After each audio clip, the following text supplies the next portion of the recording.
What if I told you there might be a secret shortcut, like a hidden key to solving the world's toughest problems? Oh, wow. Yeah, a key that could unlock everything from Like what? like curing diseases, Yeah, optimizing global trade routes, but it could also like shatter the foundations of online security as we know it. that sounds a little scary.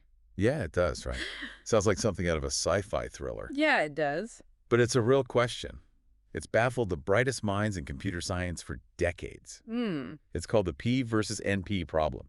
And you've set us a stack of material, like a whole bunch of stuff to dive into it. So buckle up. Yep. We're about to explore one of the biggest unsolved mysteries in the digital age. All right. What fascinates me most about this whole P versus MP thing is how, like, a seemingly abstract concept from theoretical computer science Yeah. can have such huge real-world implications. Yeah, exactly. So before we get to those mind-blowing implications, let's start with the basics. Okay. P and NP, they represent two classes of problems. Think of P problems like sorting a massive library. It's a big task, sure, but there's a systematic way to do it. You can follow a set of instructions and get everything in order eventually. These are problems we can solve efficiently Mm. in what's called polynomial time. But then we have NP problems. Okay. Imagine you're trying to solve a giant Sudoku puzzle, the kind that would make your head spin. Whoa, yeah. There's no easy formula, no guaranteed shortcut. You might have to try every single combination until you stumble upon the right one. But here's the catch. Once you have a solution, checking if it's correct is pretty straightforward. Oh, okay. And that's the defining characteristic of NP problems. Verifying a solution is easy, but finding it, that could take eons. Wow. So the million-dollar question, literally, is whether every problem whose solution is easy to check is also easy to solve. In other words, does P equal NP? Right. And the answer to that question has profound implications. It's like asking if there's a universal cheat code for complexity itself. Imagine a world where we could instantly design life-saving drugs by perfectly predicting how proteins fold, or find the absolute best route for every delivery truck, minimizing fuel consumption and delivery times. That would be incredible. Yeah. But there's a dark side too. If P equals NP, it would mean that the encryption we rely on for online banking, secure communications, pretty much everything digital, could be cracked wide open. It would be digital chaos. Yeah. The security systems we rely on are built on the assumption that certain problems are hard to solve, that there are no shortcuts. If P equals NP, that assumption crumbles. So where did this whole P versus NP conundrum even come from? Well, the formalization of this problem emerged in the 1970s thanks to the work of Stephen Cook and Richard Karp. They laid the mathematical groundwork, showing that particular problem, called Boolean satisfiability, or SAT for short. Was NP complete? Now NP complete. Is that a fancy way of saying that these problems are the ultimate challenge?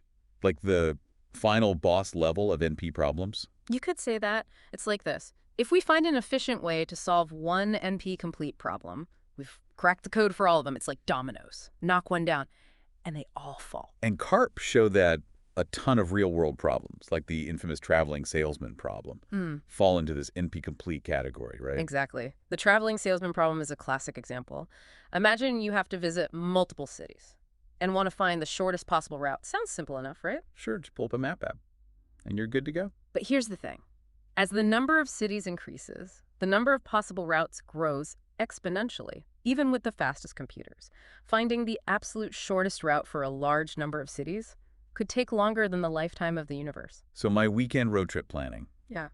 is actually an NP-complete problem in disguise. In a way, yes. Mind blown. And that's just one example. Think about scheduling problems, fitting tasks into time slots without overlap, optimizing resource allocation in a complex project, even designing microchips with billions of transistors. These are all problems that fall into the NP-complete category. So it's not just some theoretical puzzle for mathematicians to ponder. This P versus NP question has some serious real-world teeth.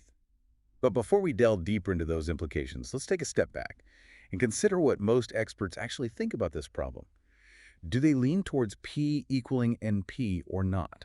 Well, the consensus leans towards P not equaling NP. So if most experts think P doesn't equal NP, are we just chasing a mathematical ghost? Is all this research going nowhere? Not at all. Even if P doesn't equal NP, it doesn't mean we can't find clever ways to tackle these tough problems. It just means we need to be more creative and strategic in our approaches. So instead of searching for that one magic algorithm that solves everything, maybe we need to focus on developing specialized tools that work well for specific types of problems. Exactly. And that's where fields like approximation algorithms and heuristics come in. They might not give us the absolute perfect solution, but they can get us pretty darn close, often in a reasonable amount of time. It's like finding the sweet spot between ideal and practical.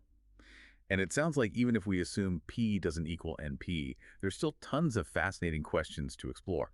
Absolutely. Are some NP problems easier to approximate than others? Can we develop better methods to prove just how complex these problems really are? These are active areas of research that are constantly pushing the boundaries of what we know. Okay, so it's like we're exploring a vast uncharted territory, Oh, yeah. even if we don't find that mythical shortcut. But speaking of exploration, what are some of the most promising avenues researchers are currently pursuing? One area that's generating a lot of buzz is proof complexity. Remember, NP problems are those where a solution is easy to check once you have it. Right. Proof complexity asks, how long does a proof need to be to convince someone that a solution is correct? Could some problems require proof so long they'd be practically impossible to write down? It's like trying to explain a complex concept, but you're only allowed to use a limited number of words. Some ideas might just be too intricate to express concisely. Precisely. And this connects deeply to logic and the foundations of mathematics. If P equals NP, it would suggest that every true mathematical statement has a short, efficient proof. It would revolutionize the way we think about mathematical truth. Wow, that's a heavy thought. Right. But even if P doesn't equal MP, understanding proof complexity could still reveal deep insights into the structure of problems and the limits of what we can prove. It's like mapping the landscape of knowledge itself. Exactly. Another intriguing area is average case complexity. You see, most research on P versus NP has focused on the worst case scenario, where we assume the problem is as devilishly hard as it can be. But let's be real, not every problem we encounter in life is a worst-case nightmare. That's the point.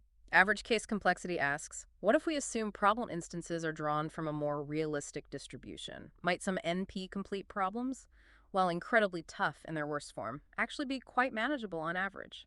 So it's like acknowledging that real-world problems often have some underlying structure, some patterns we can exploit to find solutions more efficiently. Precisely. This line of research could lead to more practical algorithms for tackling NP-complete problems, even if that universal polynomial time solution remains elusive. It's like saying, okay, maybe we can't conquer Everest every time, but we can find a less treacherous path to reach a pretty impressive altitude. That's a great analogy.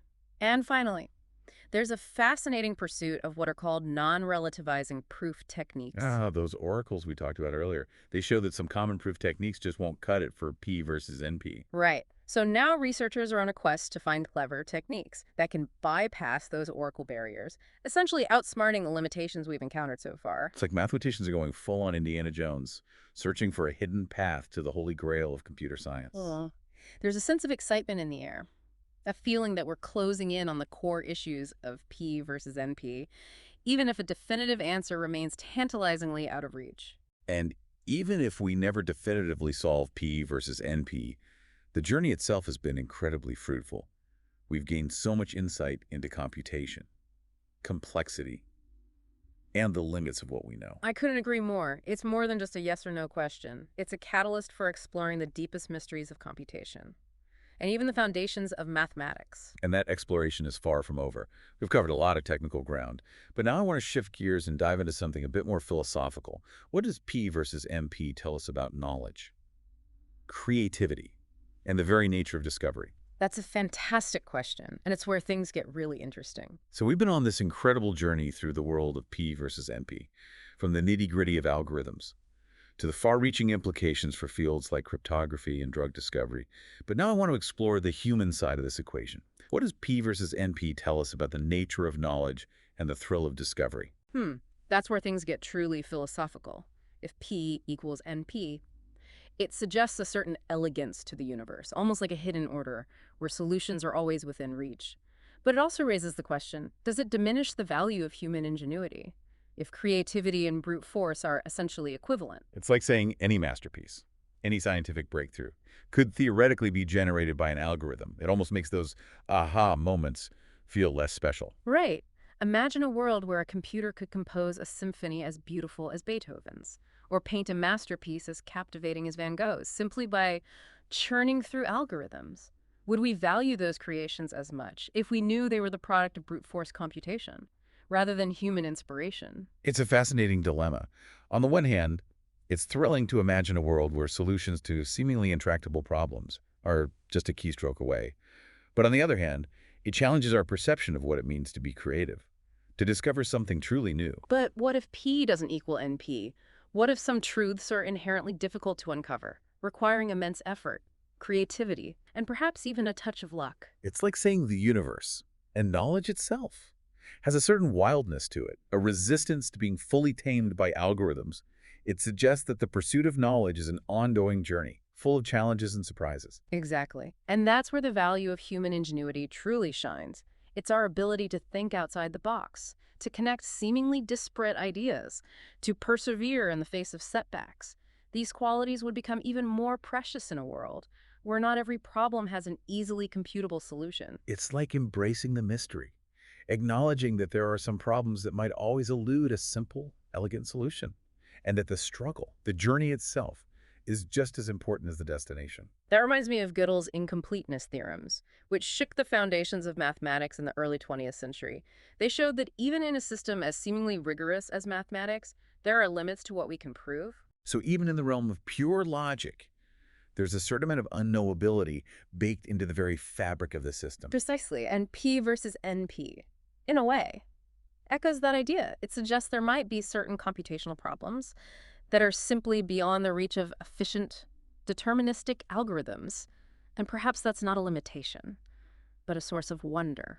It's like realizing that the universe is full of puzzles that will continue to challenge us, to push us to be more creative, more resourceful.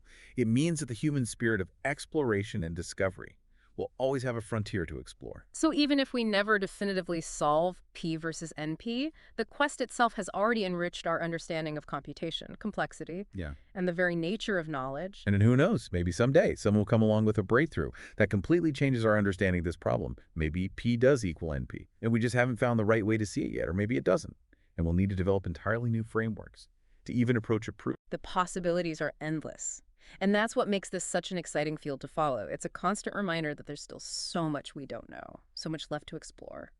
As we wrap up this deep dive into P versus NP, I'm left with a sense of wonder, a renewed appreciation for the beauty and complexity of the world, both in the computational sense and beyond. Me too. And I hope our listener feels the same. P versus NP might seem like a highly technical problem, but at its heart, it's a question about the fundamental limits of what we can know, what we can create, and what we can achieve. And it's a question that, regardless of the answer, will continue to inspire and challenge us for generations to come. We've explored the potential for both utopia and chaos, delved into the minds of brilliant researchers, and pondered the philosophical implications of a problem that continues to captivate and confound. So to our listener, we leave you with this. Do you believe there's a fundamental limit to how efficiently we can solve problems?